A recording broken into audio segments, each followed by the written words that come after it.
Welcome students, good morning all of you students. पिछले कालांश तक हमने एक्सरसाइज 9.4 में 16 क्वेश्चन तक हमने कंप्लीट सोल्व किए थे। आज हम शुरुआत कर रहे हैं क्वेश्चन नंबर 17 से। Question number 17, I is equal to समाकलन 1/1 plus e power x into 1 minus e power minus x dot d x. हमें इस फलन का एक्स के सापेक्ष करना है, समाकलन करना है। इट्स ओके स्टूडेंट्स, हमारे पास में जो फलन है वो अंश बटे हर के रूप में एक परिमेय फलन है। तो सबसे पहले हम इसको सरल करते हैं, सिंप्लीफाई करते हैं। तो देखिए students, i is equal to समाकलन 1/1 प्लस ई पावर एक्स, ऐसा कैसे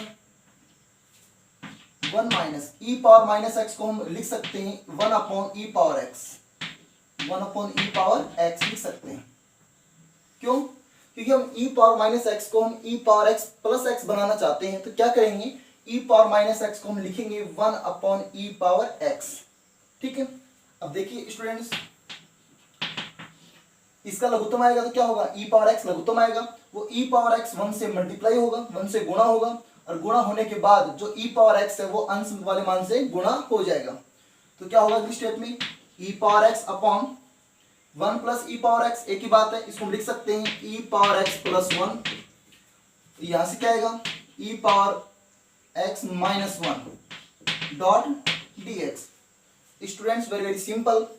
अब देखिए, अब हम क्या करें स्टूडेंट्स, अगर मैं e पावर एक्स को t मान लेता हूं, अगर हम e पावर एक्स को t मान लेते हैं तो ये e power x dot d x क्या बन जाएगा, dt बन जाएगा। It's okay. तो देखिए students, let e power x equal to t, दोनों तरफ हम x के सापेक्ष अवकलन करेंगे। ठीक है, तो हम क्या लिखेंगे, e power x equal to dt by d x. बेटा इसका e पावर x का x के सापेक्ष अवकलन e पावर x होता है, इज इक्वल टू t का x के सापेक्ष अवकलन dt अपॉन dx होता है। लेकिन आपको तरीका बता रखा है कि ये dx गुणा किससे होता है, e पावर x से होता है, मतलब इस वाले मान से गुणा होता है। e power x dx equal to dt, इसका मतलब आप इसके बाद में डायरेक्ट आप ये लाइन लिख सकते हैं। It's okay. According to question, i equal to dt upon बोली t प्लस 1 t माइनस 1, ये तो हो गया t प्लस 1 और ये हो गया t माइनस 1। स्टूडेंट्स यहां तक समझ में आ गया आपको। अब देखिए स्टूडेंट्स, इसको देते हैं हम समीकरण नंबर 1। अब आप मुझे बताइए, मैं इस मान को हम सरल करेंगे आंशिक भिन्न वियोजन द्वारा। It's okay. तो देखिए स्टूडेंट्स, चूंकि 1/t plus 1 into t minus 1 is equal to dt की गुणन कितना 1 ही तो है, तो 1/t plus 1 into t minus 1, इसको हम लिख सकते हैं। बताइए क्या लिखेंगे, a upon t plus 1 plus b upon t minus 1। Students आप इतना समझ रहे अच्छे से। अब देखिए ध्यान से स्टूडेंट्स, इसका जो लघुत्तम आएगा वो इस मान से कैंसिल हो जाएगा। तो क्या इधर क्या आएगा, 1 इज इक्वल टू, तो ये a गुणा किससे होगा, जब लघुत्तम ये आएगा, दोनों पद लघुत्तम में आएंगे, तो t प्लस 1 से t प्लस 1 कैंसिल होगा, तो ये मान तो इससे गुणा होगा, ये मान इससे गुणा हो जाएगा। तो क्या लिखेंगे इसको, a bracket t minus 1 plus b into T plus 1, इसको दिया हमने समीकरण नंबर 2 और इसको दिया हमने समीकरण नंबर 3। स्टूडेंट्स आपको अच्छे से समझ में आ रहा है। अब देखिए ध्यान से, आप अब क्या करेंगे, हम यहां से निकालेंगे समीकरण 3 से a व b के मान निकालेंगे। तो स्टूडेंट्स हम क्या करें, तो देखिए जब, अब बताओ सबसे पहले t का मान क्या रखें, तो देखिए t प्लस 1 है, तो हम इसके इक्वल 0 करेंगे, तो t plus 1 equal 0, t minus 1 होगा। जब t बराबर माइनस 1, तब समीकरण 3 से, जब t बराबर माइनस 1 तब समीकरण 3 से। स्टूडेंट्स हम जहां भी समीकरण 3 में t है वहां पर क्या रखेंगे, -1 रखेंगे। तो ये तो +1, यहाँ ऐसा कैसा, यहाँ -1 रखेंगे, तो स्टूडेंट्स -1 t की जगह -1 रखेंगे, -1 -1 -2 हो जाएंगे, मल्टीप्लाई a से करेंगे तो -2a हो जाएंगे। और यहाँ माइनस एक करते ही माइनस एक प्लस एक जीरो हो जाएगा, इस पद को छोड़ दीजिए। स्टूडेंट्स आपने यहाँ से ए का मान कितना निकाल लिया, ए बराबर आपने निकाल लिया -1/2। जब टी बराबर क्या लेंगे, देखिए यहाँ पर बी के बट्टे में कितना है, t-1 है, तो t-1 के इक्वल क्या लेंगे, 0 लेंगे। तो यहाँ से हमारे पास t की वैल्यू क्या आएगी, 1 आएगी। तो जब t बराबर 1 तब समीकरण 3 से, तब समीकरण 3 से स्टूडेंट जहां भी t है समीकरण 3 में वहां पर हम +1 रखेंगे। इट्स ओके, 1 ऐसा कैसा स्टूडेंट्स। अब जब यहाँ पर हम t की जगह 1 रखेंगे तो 1 तो प्लस का और 1 माइनस का है, तो ये कैंसिल हो जाएंगे। इसका मतलब ये पद क्या हो जाएगा, 0 हो जाएगा। जब यहाँ पर 1 रखेंगे तो 1 + 1 कितने हैं, 2 हो गए। 2 को b से गुणा करेंगे तो 2b। स्टूडेंट्स हमारे पास यहाँ से b का मान कितना आ गया, 1/2 आ गया।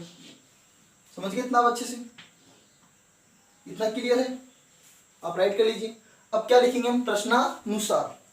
स्टूडेंट्स अब हम लिखेंगे प्रश्नानुसार, ठीक है, इतना आप समझ रहे अच्छे से। तो देखिए students, according to question I equal to, students आपने देखिए इस फलन को आपने ये लिखा, इसको आपने ये लिखा और इसको आपने ये लिखा है, और इसको आपने आंशिक भिन्न वियोजन द्वारा आपने इसको ये लिख दिया। इसका मतलब हम इस फलन की जगह ये फलन ये मान यूज कर सकते हैं, ये यूज कर सकते हैं। तो क्या लिखेंगे बताइए, a/t+1 प्लस b/t-1। अब पूरे के साथ में क्या है, अब देखिए स्टूडेंट्स सबसे सिंपल बात ये है कि यहाँ पर क्या है, dt तो है पूरे के साथ में, dt होगा। यहां तक समझ गए। अब क्या करेंगे हम, a व b के मान पुट कर देंगे। स्टूडेंट्स क्वेश्चन वेरी सिंपल है, आप आराम से इसको समझना। a का मान कितना है, -1/2 है, कहां से, ये रहा, -1/2/t+1 प्लस b का मान +1/2 t-1। और स्टूडेंट्स पूरे के साथ क्या है, t है, मतलब हमें t के सापेक्ष क्या करना है, यहाँ पर अवकलन करना है। क्या करना है, अवकलन करना है। स्टूडेंट्स आप इतना समझ गए अच्छे से। अब देखिए मैं इधर से थोड़ा सा रिमूव करता हूं, इसको रफ करता हूं।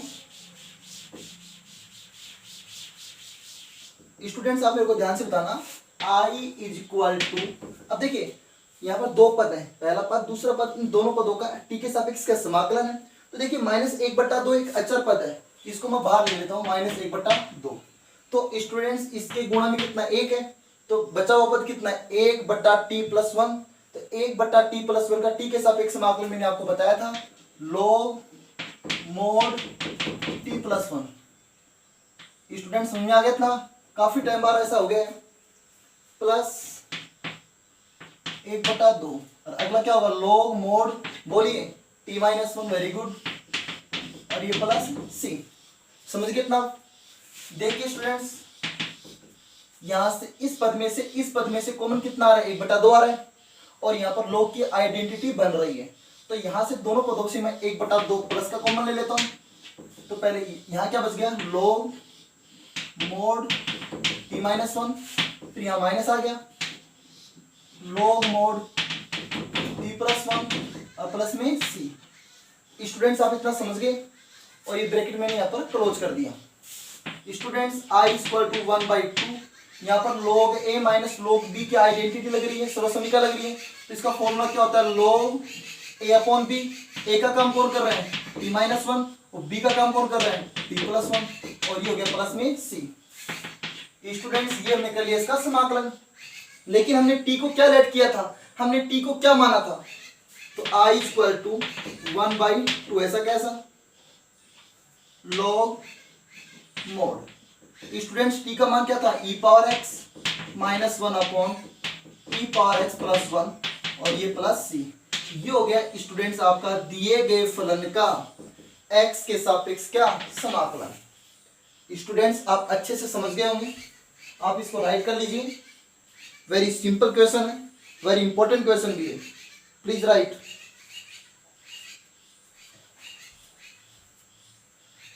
इसको रफ कर रहा हूं मैं। Students question number 18, students question number 18 very very important for board exam, बहुत ही अच्छा क्वेश्चन है। Question number 18, I equal to समाकलन 1 upon e power x minus 1 of whole square dot dx। Students हमारे पास में ये फलन है, हमें इस फलन का समाकलन करना है x के सापेक्ष। स्टूडेंट्स आप समझ रहे अच्छे से? अब देखिए ध्यान से। अब स्टूडेंट्स अब आप मेरे को ये बताइए ध्यान से, ऐसा हम क्या करें, जो कि फलन हमारे पास में अंश बटे हर के रूप में है, तो ऐसा क्या करें ताकि इसका समाकलन आसानी से हो जाए। ठीक है, अगर हम e पावर x को t मानते हैं तो हमारे पास ऊपर e पावर x होना चाहिए, इसलिए हम क्या करें, हम ऐसा कर लेते हैं। स्टूडेंट्स आप ध्यान से सुनना कि हम अंश वर्ग में e की पावर x से क्या कर लेते हैं, गुणा कर लेते हैं। क्या कर लेते हैं, गुणा कर लेते हैं। आप समझ गए मेरी बात ध्यान से? तो देखिए अंश व हर में e पावर x से गुणा करने पर, स्टूडेंट्स अंश व हर में e पावर x से गुणा करने पर, समझ गए इतनी मेरी बात ध्यान से आप?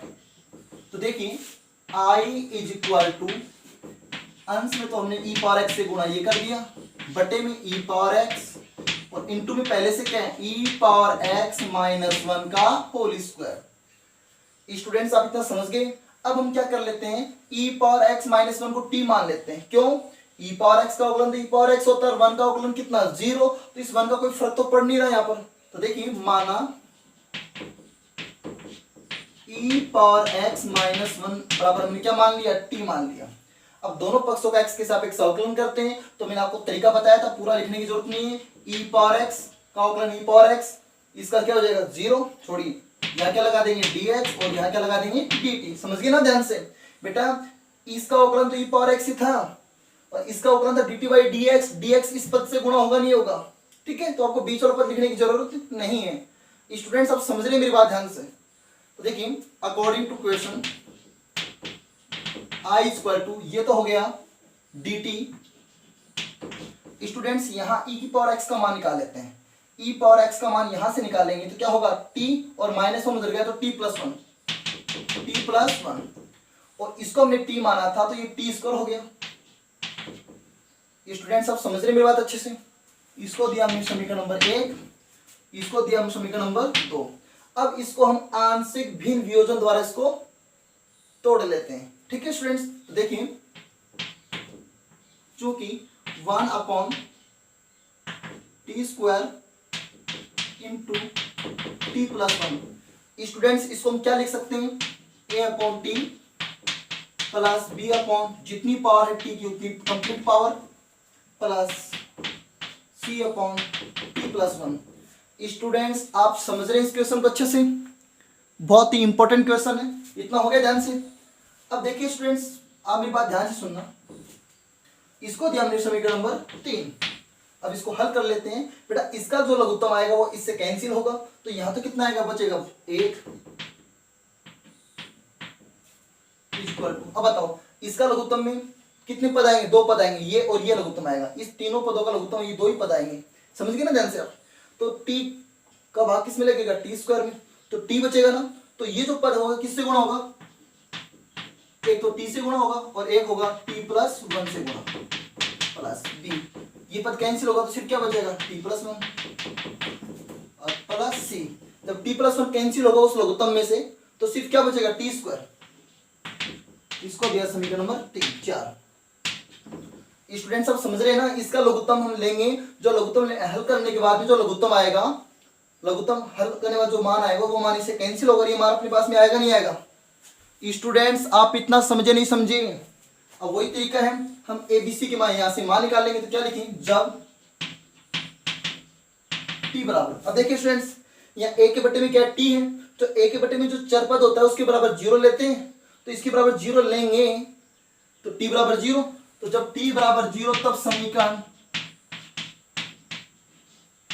किससे, 4 से। अब की बार समीकरण नंबर 4 बेटा, ठीक है। तो देखिए यहाँ t नहीं है तो 1 ऐसा कैसा, यहाँ t है, यहाँ 0 करेंगे स्टूडेंट तो ये पूरा पद 0 होगा, और यहाँ 0 करेंगे तो ये पद 0 होगा, इसका मतलब ये मान आएगा। और यहाँ 0 करेंगे तो 0 + 1 1, 1 को मल्टीप्लाई b से करेंगे तो b। स्टूडेंट्स b का मान कितना आ गया? 1 आ गया। समझ गए आप? ऐसे ही जब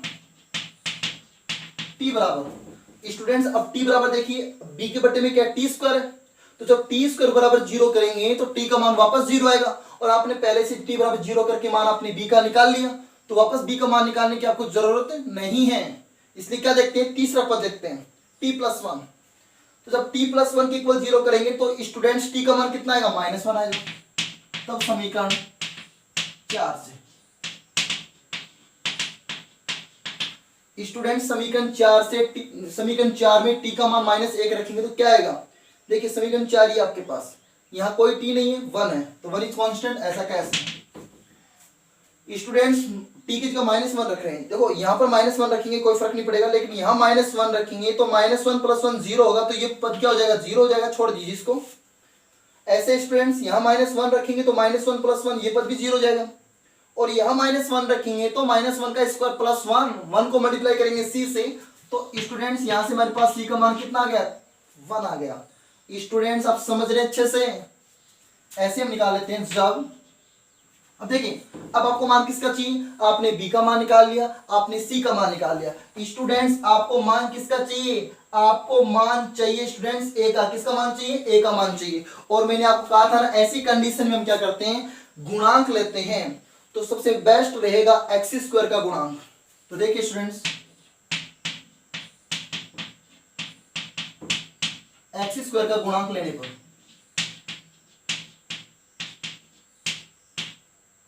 x² का गुणांक लेने पर समीकरण 4 में, तो यहाँ पर कोई x² सॉरी t² का, बेटा यहाँ पर t के रूप में मान है तो t² का, समझ गए ना? यहाँ पर t की तो पता है, तो t² का गुणांक आएगा, x² का गुणांक तो आ ही नहीं सकता। t² का गुणांक, तो यहाँ कोई t² नहीं है, तो गुणांक कितना है? यहाँ पर 0 है। देखिए इसको t को यहाँ अंदर मल्टीप्लाई करेंगे तो t² होगा, t² के गुणा में क्या आएगा? a आएगा। तो यहाँ पर a, यहाँ पर कोई t² नहीं है स्टूडेंट्स, कोई दिक्कत नहीं, प्लस यहाँ t² का गुणांक कितना है? c है, वो कितना? 0। बताओ a का मान कितना आपने निकाला? a का मान तो आपको निकालना है। c का मान आपने कितना निकाल लिया? +1 निकाल लिया। तो स्टूडेंट्स a का मान कितना आ गया? -1 आ गया। a का मान कितना आ गया? -1। स्टूडेंट्स आप समझ गए इतना? अब लिखेंगे हम प्रश्नानुसार। देखिए इस फलन को हमने इस रूप में लिखा और इस पद को हमने इस रूप में लिखा, तो मतलब इस फलन की जगह डायरेक्ट समाकलन में हम ये मान रख देंगे। It's okay. तो स्टूडेंट्स यहां से मैं रिमूव कर रहा हूं इसको। देखिए प्रश्नानुसार, स्टूडेंट्स आप ध्यान से देखना, प्रश्नानुसार according to question I = students very simple, आप आराम से मान रखिए। देखिए a/t, तो a का मान तो कितना है? a का मान आप नहीं रख सकते हैं, यहाँ पर कोई दिक्कत नहीं, -1/t। a का मान कितना है? -1 है। प्लस स्टूडेंट्स b का मान कितना है? b का मान आपने कितना निकाला? b का मान आपने निकाला है कहां पर? +1, 1/t², 1/t²। स्टूडेंट्स आपने c का मान भी कितना निकाला? 1 निकाला। कहां से? ये रहा। तो 1/ कितना है? t + 1। और ये पूरे का t के सापेक्ष समाकलन। Students very simple. अब यहां से तो आप आसानी से समाकलन इसका कर सकते हो। काफी टाइम बाद ऐसा हो गया है। I = -1 बाहर ले लिया, तो -1 मतलब माइनस साइन बाहर ले लिया। 1/t का समाकलन log mod t। स्टूडेंट समझ रहे हैं आप? प्लस 1/t² का समाकलन t के सापेक्ष, आपको मैंने बताया था 1/x² का समाकलन x के सापेक्ष होता है -1/x, तो यहाँ पर t के सापेक्ष क्या होगा? -1/t। समझ कितना? प्लस log mod t + 1 और प्लस में c, इसका समाकलन हो गया। स्टूडेंट्स अब मेरे को आप एक बात बताइए, देखिए log a minus log b, तो log a/b आइडेंटिटी नहीं बनती है क्या? बनती है। तो क्या लिखेंगे इसको? log mod, ये पद ऊपर t + 1 ऊपर हो गया और t कहां पे हो गया? नीचे हो गया मोड के अंदर, प्लस माइनस -1/t और प्लस में c। स्टूडेंट्स आप समझ गए? अब आप मेरे को ये बताइए ध्यान से, अब रखते हैं टी का मान। स्टूडेंट्स टी को आपने क्या माना था? टी को आपने माना था e power x minus one, ये टी का मान था, प्लस वन ऐसा कैसा, और ये भी क्या है e power x minus one mod complete one upon e power x minus one plus c. Students आप इतना समझ गए अच्छे से? अब बेटा ध्यान से देखना, माइनस वन से प्लस वन कैंसिल हो गया, I equal to log mod e power x upon e power x minus one mod complete minus one upon e power minus x e power x e power one upon e power x minus one और ये plus सी। ये हो गया आपका दिए गए फलन का x के सापेक्ष समाकलन। स्टूडेंट्स वेरी वेरी सिंपल, आप इसको राइट कर लीजिए, वेरी इंपॉर्टेंट क्वेश्चन है। Students next question number 19। Question number 19 students I is equal to समाकलन e power x upon e power 2x plus 5 dot e power x plus 6 dot dx। ये हमें एक फलन अंश बटे हर के रूप में दिया हुआ है, हमें इसका समाकलन करना है। स्टूडेंट्स यहाँ पर जो हमारे पास में हर में जो पद है उसके गुणनखंड हो सकते हैं, उसके गुणनखंड होंगे, इसलिए इसका समाकलन होगा किससे? आंशिक भिन्न वियोजन द्वारा। तो देखिए स्टूडेंट्स सबसे पहले क्या करते हैं, हमारे पास अंश में e पावर x है और डॉट dx, इसको dt बनाया जा सकता है कब? जब नीचे जो e पावर x है उसको t मानेंगे तब। तो देखिए स्टूडेंट्स ध्यान से, i इक्वल टू इसको हम लिख सकते हैं e power x upon e power 2x का मतलब क्या हुआ? e पावर x का होल स्क्वायर, समझ गए, plus 5 dot e power x plus 6 dot dx। Students अब क्या करेंगे हम? e पावर x को हम t मान लेंगे, तो मानना e power x equal to t. अब e पावर x का ऊपर e पावर x, और मैंने कहा था ना डायरेक्ट क्या लगा सकते हैं आप? dx लगा सकते हैं, और अगर सिंगल t है तो dt हो जाएगा। समझ गए ध्यान से आप? बेटा वैसे इसका अवकलन क्या होता है? e power x is equal to dt by dx, तो dx multiply e power x से होगा, तो यही तो कंडीशन आएगी, स्टेप आएगी। According to question i equal to, बताइए ये क्या हो गया? dt हो गया upon t square plus 5t plus 6, it's okay. i equal to dt upon, इसके फैक्टर क्या होंगे? t प्लस 2 और t प्लस 3। स्टूडेंट समझ गए आप इतना? अब स्टूडेंट्स आप इसको आसानी से कर सकते हैं, कैसे? आंशिक भिन्न वियोजन द्वारा। और आप ऐसा भी कर सकते हैं, आप मुझे ये बताइए इसकी गुणा में कितना है? 1 है। तो बेटा इन दोनों स्टेपों से, इन दोनों मानों को जोड़ने से या प्लस करने से 1 आ सकता है क्या? ऐसा कंडीशन आप बढ़ा सकते हैं अगर होगा तो देखिए, चलिए आप उससे कर लीजिए, कोई दिक्कत नहीं। किससे? आंशिक भिन्न वियोजन से। इसको आपने समीकरण नंबर 1 दिया, इसको आपने समीकरण नंबर 2 दिया। अब देखिए 1 upon T plus 2 T plus 3, इसको लिख सकते हैं a upon T plus 2 plus b upon T plus 3, इसको दिया समीकरण नंबर 3। स्टूडेंट्स आप समझ गए इतना? इनकी तो आपकी प्रैक्टिस बहुत अच्छी हो जानी चाहिए, ऐसी कंडीशन आपके पास में बार बार आ रही है, ठीक है। तो स्टूडेंट्स 1 इक्वल कितना होगा? इसका लघुत्तम इससे कैंसिल होगा, तो यहाँ पर मान क्या आएगा? a इंटू ए मल्टीप्लाई किससे होगा? p प्लस 3 से, और b मल्टीप्लाई किससे होगा? p प्लस 2 से, और ये समीकरण हो गया आपकी 4। स्टूडेंट समझ में आ गया इतना? यहाँ तक किसी को प्रॉब्लम? अब स्टूडेंट्स आप ध्यान से देखना, अब क्या लिखेंगे? जब स्टूडेंट्स a के बटे में कितना है? t प्लस 2 है, तो t प्लस 2 बराबर 0 करेंगे तो t बराबर माइनस 2।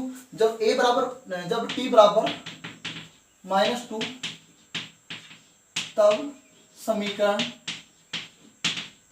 4 से, तो देखिए जहां भी t है वहां पर माइनस 2 कर देंगे, इट्स ओके। तो यहाँ तो कोई t नहीं है, तो ये मान ऐसा कैसा? यहाँ माइनस 2 करेंगे तो minus 2 plus 3, students minus 2 plus 3 plus 1 1 को a से करेंगे तो a इक्वल टू 1 और ये पद क्या हो जाएगा 0। तो कहने का मतलब a की वैल्यू कितनी आ गई 1 आ गई। It's okay. ऐसे ही जब t बराबर, अब देखिए t के b के बटे में कितना है t प्लस 3 है, t प्लस 3 बराबर 0 करेंगे तो t का मान कितना आएगा -3। तब समीकरण किससे 4 से, तब समीकरण 4 से। तो ये बन तो ऐसा कैसा, यहां -3 करेंगे तो -3 प्लस 3 0 हो जाएगा।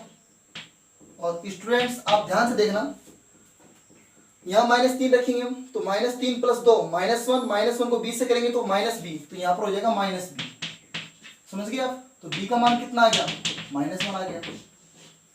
स्टूडेंट्स यहां तक किसी को प्रॉब्लम, आप अच्छे से समझ लीजिए इसको, बहुत ही सिंपल है। अब देखिए वही तरीका according to question I is equal to. Students आप मेरी बात ध्यान से सुनना, आपके पास स्टार्टिंग में फलन ये था, आपने इसको ये लिखा, ये रूप आया, फिर ये रूप आया और आपने इस रूप को क्या लिख दिया a upon o plus b upon. तो हम डायरेक्ट इस फलन की जगह ये फलन यूज कर सकते हैं। तो क्या है a upon t plus 2, a का मान कितना है, a का मान 1 है तो क्या हो जाएगा 1 अपॉन t प्लस 2। b का मान कितना है, b का मान है यहाँ पर -1 है, तो यहाँ -1 करेंगे तो प्लस माइनस माइनस हो जाएगा और 1 अपॉन t प्लस 3। समझ गए इतना, पूरे का समाकलन किसके सापेक्ष t के सापेक्ष।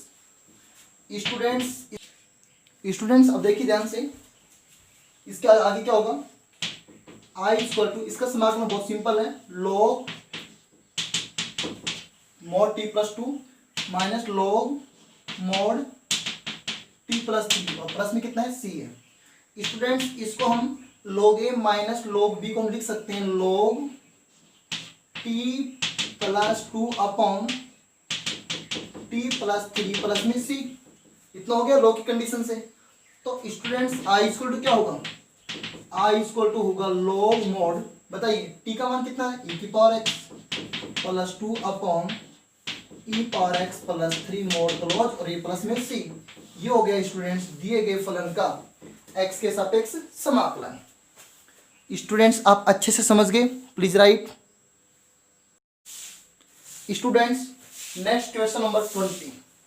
Question number 20, I is equal to समाकलन sec square x upon 2 plus 10x into 3 plus 10x dot dx। आपको इस फलन का x के सापेक्ष करना है समाकलन। स्टूडेंट्स फलन को देखने से लग रहा है कि इसमें प्रतिस्थापन विधि द्वारा समाकलन होगा पहले, सबसे पहले। क्यों, क्योंकि 10x को t मानेंगे तो 10x का अवकलन होता है sec स्क्वायर x, तो sec स्क्वायर x dx क्या बन जाएगा dt बन जाएगा। फिर हम इसका कर देंगे आंशिक भिन्न वियोजन द्वारा समाकलन। तो देखिए स्टूडेंट सबसे पहले माना tan x बराबर हमने क्या मान लिया t मान लिया, दोनों पक्षों का हम x के सापेक्ष अवकलन करेंगे तो tan x का अवकलन क्या हो गया sec स्क्वायर x, यहाँ क्या लगाएंगे dx और इक्वल टू t सिंगल है तो dt लगा दिया। समझ गए इतना ध्यान से। According to question I equal to dt upon students 2 plus t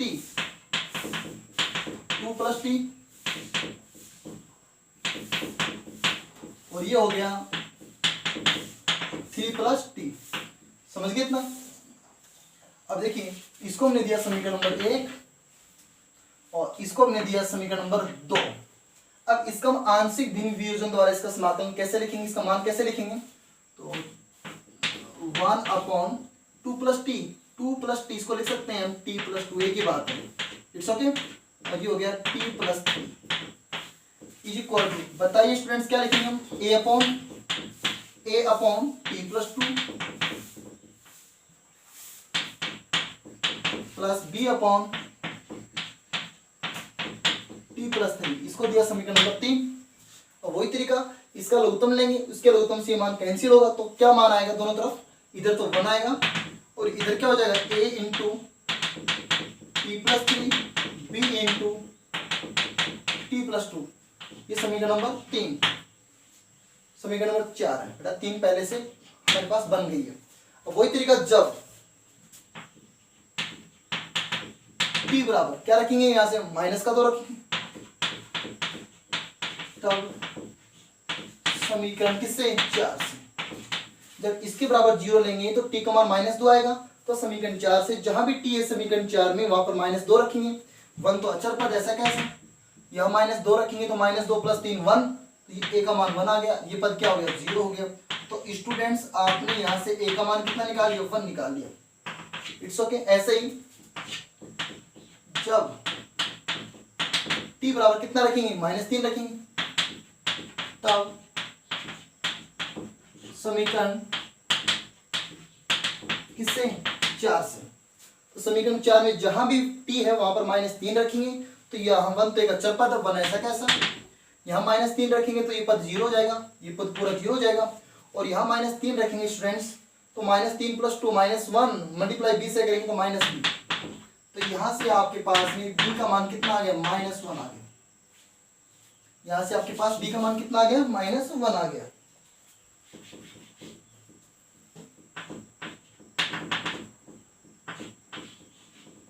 समझ गए इतना। अब क्या करेंगे, प्रश्नानुसार। अब स्टूडेंट्स हम लिखेंगे प्रश्नानुसार। इतना आपको समझ में आ गया। तो देखिए, according to question I equal to, students आपने इस मान को आपने इस रूप में लिखा, इसको आपने इस रूप में लिखा, इसका मतलब हम डायरेक्ट इसकी जगह ये यूज कर सकते हैं, लेकिन हमें ए और बी के मान रखने पड़ेंगे। तो ए का मान कितना है, प्लस का 1 है, तो 1/1